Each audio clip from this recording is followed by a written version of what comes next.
Ganjar Pranowo yang saat ini menjabat sebagai Gubernur Jawa Tengah diduga menerima 520 ribu dolar Amerika. Pada saat itu Ganjar Pranowo perannya disebutkan pada saat itu posisinya adalah sebagai Wakil Ketua Komisi 2 DPR RI.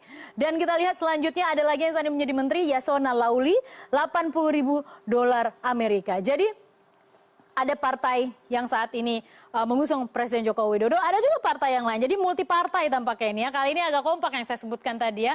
Terharu juga kita kali ini agak kompak.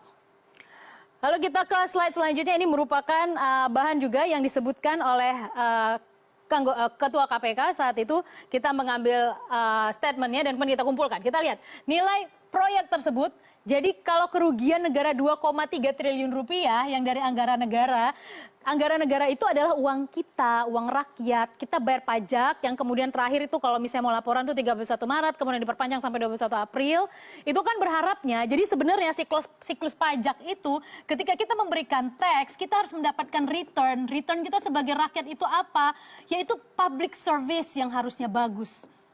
Public service itu harus bagus. Ketika saya bersama Anda semua, kita kan kalau bayar tuh pasti bareng-bareng ya. Kalau misalnya dari perusahaan gitu, kolektif kan. Dan itu harapan ketika itu dikumpulkan, kita bisa dapat jalan aspal yang nggak bergerudul. Anak kita bisa sekolah baik, sekolahnya fasilitasnya oke. Kemudian nggak mahal bayarannya, atau kalau bisa gratis. Kemudian begitu juga dengan kesehatan. Kalau kita sakit, kita berharap rumah sakitnya merata di seluruh Indonesia. Kemudian fasilitasnya lengkap, dokternya kredibel. Hal yang seperti itu yang sudah diimplementasikan oleh negara maju. Kita kan mau ke sana. Kita bilang kita ready to take off.